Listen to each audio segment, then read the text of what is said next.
नमस्कार, स्वामी news special में आपका स्वागत है। मैं आपके साथ हूं पवन अटारिया और सबसे पहले नजर अब तक की 10 बड़ी खबरों पर।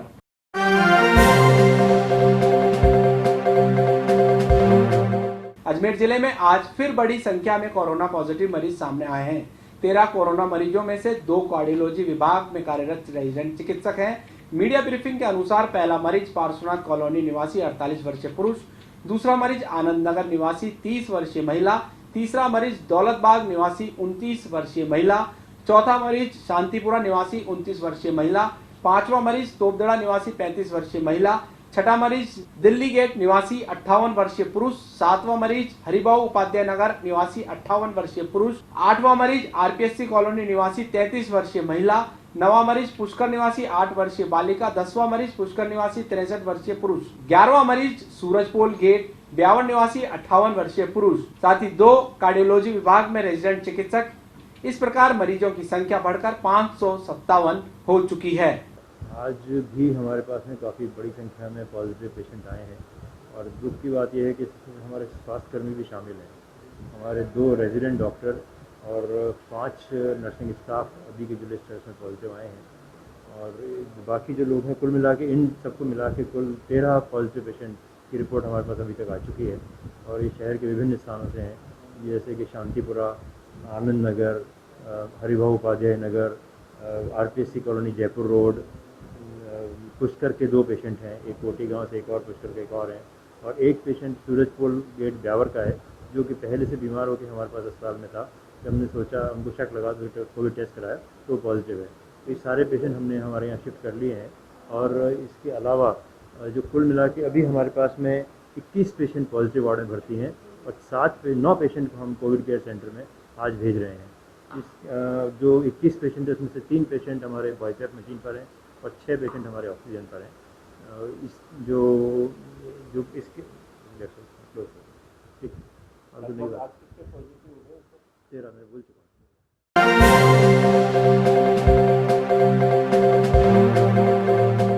क्लॉक टावर थाने के सिपाही सुनील पर तोपदड़ा के क्षेत्रवासियों का गुस्सा उस वक्त फूट पड़ा जब सिपाही सुनील ने बिना वजह क्षेत्र में रहने वाले राहुल के साथ बेरहमी से डंडों से मारपीट कर डाली। आक्रोशित क्षेत्रवासियों ने तोपदड़ा पुलिस चौकी का घेराव कर रास्ता जाम कर दिया। मौके पर पहुंची क्लॉक टावर थाना पुलिस ने पीड़ित राहुल के परिजनों और क्षेत्रवासियों से समझाइश कर मामला शांत कराया। पीड़ित राहुल ने बताया कि वह तोपदड़ा स्थित अपने घर के बाहर बैठा था। इसी बीच क्लॉक टावर थाने का सिपाही सुनील और एक अन्य पुलिसकर्मी आए और राहुल को मोटरसाइकिल पर बैठाकर पुलिस चौकी ले गए। वहां पर आधे घंटे तक उसके साथ बेरहमी से मारपीट की, जिससे राहुल के शरीर पे जाहिर आना चोट के निशान आ गए। मैं तो वहाँ पे खड़ा था, वो आके चाटा मारे चौकी में लेके मारा। कौन सी चौकी लेके गए? ये नहीं ग्राउंड में चौकी, इसमें चौकी में लेके और फिर वो प्लास्टिक का डंडा होता ना उससे मारा। हमारा कुछ पूछा होगा ना? कुछ काम ही नहीं करा मैंने तो, जबरदस्ती ले मारा। कितने पुलिस वाले थे? 2 पुलिस वाले थे और एक मारा और एक आते से पकड़ लिया मेरा। सुनील नाम का एक सुनील नाम है और एक का नाम जानते रिपोर्ट करेंगे और कुछ नहीं करेंगे। एक को नाम मेरा भाई जैसे बोला मेरे को। अरे एक को नाम का है। मैं तो ना पेड़ और बैठा था, कुछ भी नहीं कर रहा था और बैठे बैठे चाटा मार गया और जबरदस्ती ले गए चौकी में। सूचना मिली थी कि तोपदड़ा अस्थायी चौकी हमारी यहाँ पर कॉलोनी के काफ़ी लोग इकट्ठे हो गए थे। इन्होंने बताया कि राहुल नाम का एक लड़का है, राहुल बंजारा, जिसके साथ तोपदड़ा चौकी पे हमारे ज़ाब्ता है, उन्होंने मैन हैंडलिंग की है। उस पर उसको लड़के को राहुल को हॉस्पिटल भिजवाया गया है और यदि भी कोई इनमें से कोई रिपोर्ट देगा तो उस रिपोर्ट पे उचित कार्रवाई की जाएगी और उच्च अफसरों के संज्ञान में मामला लाया जाएगा।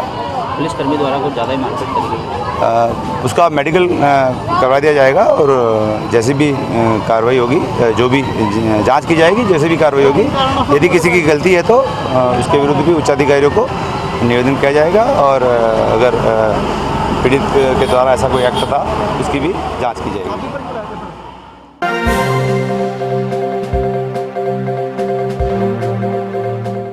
गुरुवार देर रात नाकाबंदी तोड़ फरार हुए बदमाशों को क्लॉक टावर थाना पुलिस ने पजेरो कार सहित गिरफ्तार कर लिया। क्लॉक टावर थाना प्रभारी सूर्यभान सिंह ने बताया कि पुलिस कंट्रोल रूम से सूचना मिली थी कि गांधी भवन की ओर से एक पेजरो कार जयपुर नंबर की तेज गति से आ रही है, जो कई नाकाबंदी तोड़कर भागी है, जिस पर क्लॉक टावर थाने के सब इंस्पेक्टर प्रीति रत्नू ने कार का पीछा कर जीसीए कॉलेज के सामने लाल फाटक पर कार सहित 2 बदमाशों को गिरफ्तार कर लिया। गिरफ्तार किए गए बदमाश दिनेश जाट और सुरेंद्र सैनी हैं, जिसमें दिनेश जाट जयपुर ग्रामीण का रहने वाला है, जो आर्म्स एक्ट में गिरफ्तार हो चुका है। वहीं सुरेंद्र सैनी हरियाणा जेल से पैरोल पर आया हुआ है। पैरोल के दौरान दोनों बदमाशों ने यह घटना कारित की। दोनों बदमाशों को आज क्लॉक टावर थाना पुलिस ने न्यायालय में पेश किया।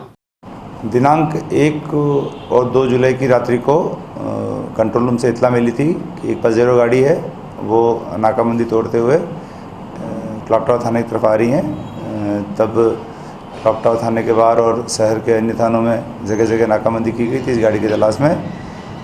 उसी दौरान ये गाड़ी क्लॉक टावर थाने के बाहर नाकाबंदी तोड़ती हुई आगे निकल गई थी और शहर में 1-2 जगह और नाकाबंदी तोड़ी थी।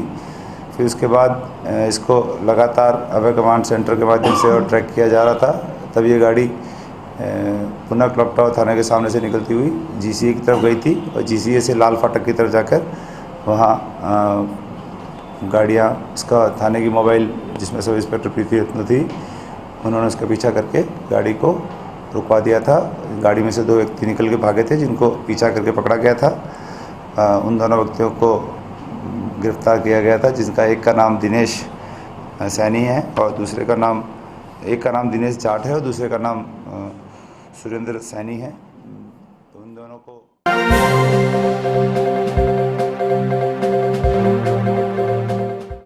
राष्ट्रीय श्रम संगठनों के आह्वान पर श्रम कानूनों में परिवर्तन, बेरोजगारी, महंगाई सहित अन्य मुद्दों के लिए आज देश भर में विरोध प्रदर्शन किए गए। संयुक्त श्रमिक समन्वय समिति के पदाधिकारियों ने शुक्रवार को कलेक्ट्रेट पर काला छाता लेकर प्रदर्शन किया और प्रधानमंत्री के नाम जिला कलेक्टर को ज्ञापन सौंपा।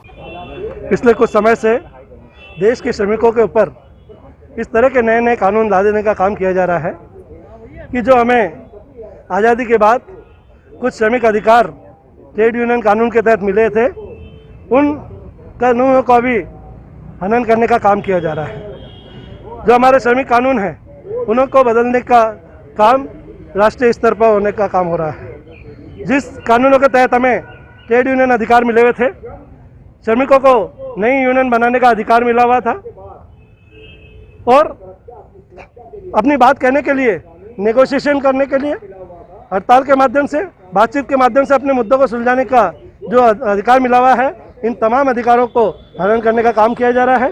जो हमारी गारंटेड पेंशन स्कीम है उसको समाप्त करके नई पेंशन स्कीम लागू करके और युवाओं के भविष्य को अंधकार में करने का काम किया गया है।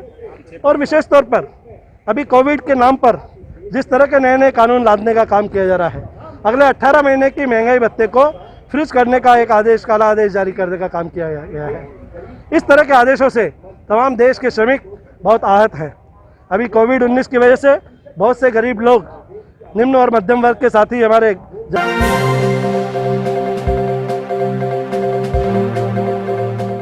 लॉकडाउन के बाद पहली बार शुक्रवार को रेल कर्मचारियों ने सरकार के खिलाफ प्रदर्शन किया।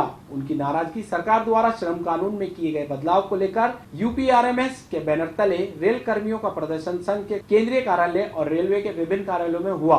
प्रदर्शन के दौरान रेल कर्मचारियों ने केंद्र सरकार पर आरोप लगाया कि उसकी नीतियां मजदूर विरोधी और दमनकारी है। National federation of Indian railway में NFIR के आह्वान पर उत्तर पश्चिम रेलवे मजदूर संघ के निर्णय पर आज मुख्य कारखाना प्रबंधक कार्यालय के बाहर ये प्रदर्शन हो रहे।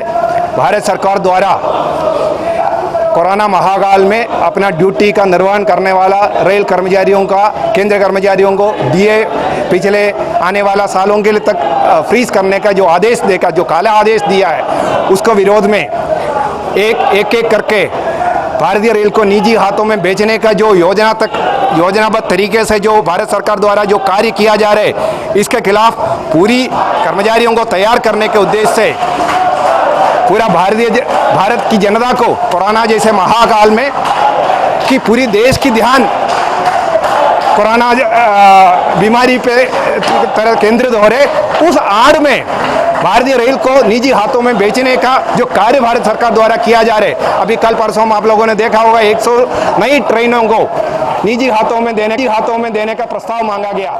तो ये एक षड्यंत्र है। इस षड्यंत्र के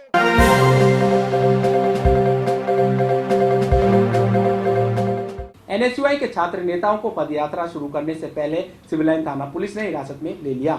एनएसयूआई के जिलाध्यक्ष नवीन सोनी और उपाध्यक्ष दिनेश चौधरी माध्यमिक शिक्षा बोर्ड के पास से जयपुर के लिए पदयात्रा के लिए रवाना हो रहे थे।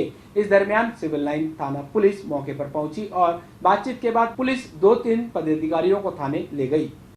आज हमारी जो छात्रों की जायज मांगे हैं, जो छात्रों को प्रमोट करने को लेकर इस कोरोना जैसी महामारी को जिसमें छात्र सुरक्षित नहीं है, जिसमें हमारी राजस्थान सरकार परीक्षा का आयोजन करा रही है, उसको रोकने के लिए हम अजमेर से जयपुर पैदल कूच करने वाले थे, जिसे हमारे पुलिस प्रशासन द्वारा बीच में ही रोका गया और हमारे जिलाध्यक्ष को हिरासत में ले लिया।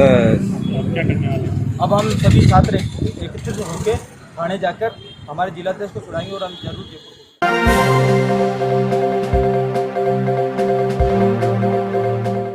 पुष्कर उपखंड में शुक्रवार को एक बार फिर कोरोना ने दस्तक दी। जमनीकुंड नाला में रहने वाले 63 वर्षीय जिस बुजुर्ग का खांसी जुकाम के बाद सैंपल भेजा गया, उसकी रिपोर्ट पॉजिटिव आई।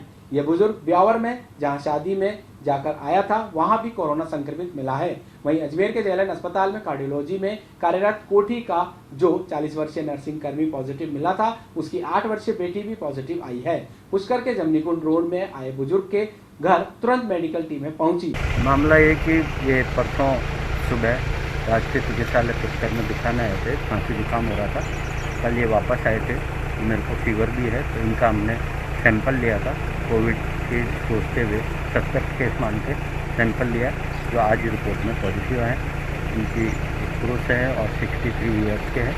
इनको हमने 60 साल से ऊपर को जेएलएन हॉस्पिटल में एडमिट कराना है, इसलिए हमने इनको एम्बुलेंस द्वारा जेएलएन हॉस्पिटल भिजवा दिया। ट्रैवल हिस्ट्री कुछ फंगली? इनकी ट्रैवल हिस्ट्री है कि ये एक शादी में ब्यावर गए थे और उसी परिवार में वहाँ भी एक आज पॉजिटिव आया है, जिस शादी में ये गए थे। सर कोई एक और पॉजिटिव आया बताया? एक पॉजिटिव जो 41 वर्षीय युवक कोठी के जो पॉजिटिव आए थे, उनकी पुत्री भी पॉजिटिव आई।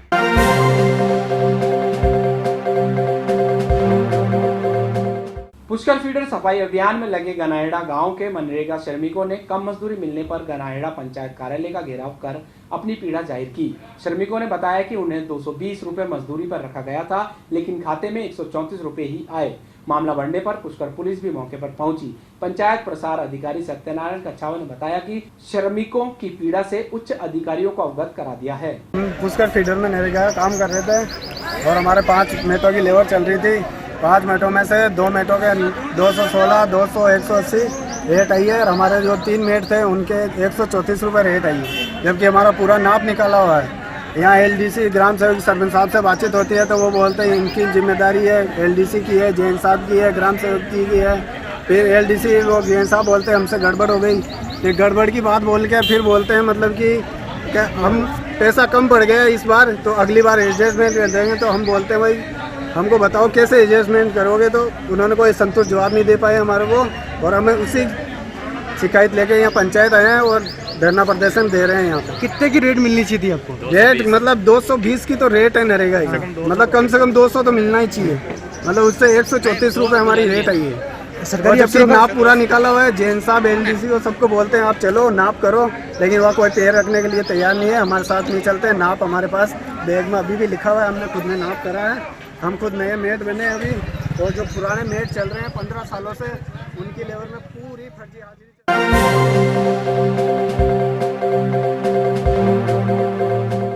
पुष्कर नगर पालिका में अधिशासी अधिकारी कीर्ति कुमारी के नेतृत्व में राज्य सरकार की ओर से मनोनीत पार्षदों का स्वागत किया गया। मनोनीत पार्षद शरद वैष्णव, गोपाल तिलोनिया, ताराचंद गहलोत, संगीता नागोरा का स्वागत किया गया। इस दौरान ब्लॉक कांग्रेस अध्यक्ष मंजू कुडिया, निर्वाचित पार्षद स्मृता पार्षद सहित कई कांग्रेसी नेता मौजूद थे। सभी पार्षदों ने अधिशासी अधिकारी को ज्ञापन सौंपकर पुष्कर में बढ़ रहे अतिक्रमण और अवैध निर्माण पर कार्रवाई करने की मांग की है। आज नगर पालिका प्रशासन द्वारा नवनिर्वाचित पार्षदों का स्वागत का कार्यक्रम था और इसी के साथ हमने एक ज्ञापन दिया सब पार्षदों ने, जो सरकारी ज़मीन पर अवैध कब्जा करके और जो गरीबों को बेच रहे हैं उसको शीघ्र हटाया जाए और दूसरा हमने एक मांग ये भी रखी है, पुष्कर के अंदर स्वच्छता के लिए जितने भी ये पॉइंट हैं जो इन्होंने, जहाँ पर कोई सफाई कर्मचारी ड्यूटी तो है लेकिन वो जाता नहीं है, तो वहाँ पर भी सफाई एंड छोर तक भी सफाई होनी चाहिए।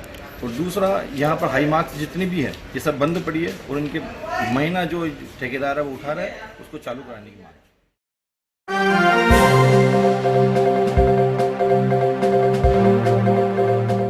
राज्य सरकार बाल अधिकारों की रक्षा और बच्चों को देश का सुयोग्य नागरिक बनाने के लिए सभी आवश्यक सुविधाएं देने के लिए समर्पित है। यह कहना है आयोग के 2 सदस्यों का। सदस्य वंदना व्यास और कपिल ने आज सर्किट हाउस में शिशु गृह, बाल गृह सहित कई विभाग के अधिकारियों से मीटिंग कर कोरोना महामारी के चलते सभी कार्यों की समीक्षा की। हम लोग राजस्थान बाल अधिकार संरक्षण आयोग की मेंबर्स, हम 2 मेंबर्स यहाँ आए हैं। हमारे आयोग की जो चेयरपर्सन है संगीता बेनीवाल मैडम, उनकी अध्यक्षता में आयोग ने ये डिसीजन लिया था कि हर ज़िले में जाकर के कोविड-19 के अंतर्गत जो भी बाल कल्याण का काम हो रहा है, उनके पास जो जो चैलेंजेस आ रहे हैं, उन चैलेंजेस को वो किस तरह से ओवरटेक करते हुए बालकों के अधिकारों का प्रोटेक्शन कर रहे हैं। तो उसके लिए हमने आज यहाँ पर जितने भी अधिकारीगण या जितने भी यूनिट्स हैं उनको यहाँ पर बुलाया, जिसके अंदर चाइल्ड लाइन थी, चाइल्ड लाइन से भी बात की हमने, ह्यूमन ट्रैफिकिंग यूनिट भी यहाँ था, एजुकेशन डिपार्टमेंट था, चाइल्ड लेबर डिपार्टमेंट था, लेबर डिपार्टमेंट को भी बुलाया और हेल्थ डिपार्टमेंट को भी बुलाया है। और हमने सारे गृहों में जाकर के भी वहाँ का निरीक्षण लिया कि यहाँ के जितनी भी हमें व्यवस्थाएं थी और ये जितने भी विभाग हैं वो सब लोग सतर्क नज़र आए और जहाँ भी बच्चों के राइट्स से रिलेटेड बातें आ रही थी, इस हमारे संक्रमण वाले कोविड-19 के अंदर ये लोग काफ़ी अच्छी तरह से काम कर रहे हैं और बच्चों के राइट्स का पूरा प्रोटेक्शन कर दे रहे हैं। उनको हेल्थ की भी पूरी ध्यान की जाइए, उनको बच्चों को क्वारंटीन जो करना है, बच्चों को जहाँ से भी रेस्क्यू किया जाता है उनको 14 दिन का क्वारंटीन है। फिर उसके बाद वैसे भी वो एहतियात के तौर पे अगर उनकी ब्लड रिपोर्ट या उनकी जो कोविड का टेस्ट होता है वो नेगेटिव आने के बाद भी वो 14 दिन और उसको क्वारंटीन में, आइसोलेशन में रखते हैं और बच्चे को पूर्ण स्वस्थ जब डिक्लेयर कर देता है विभाग, स्वास्थ्य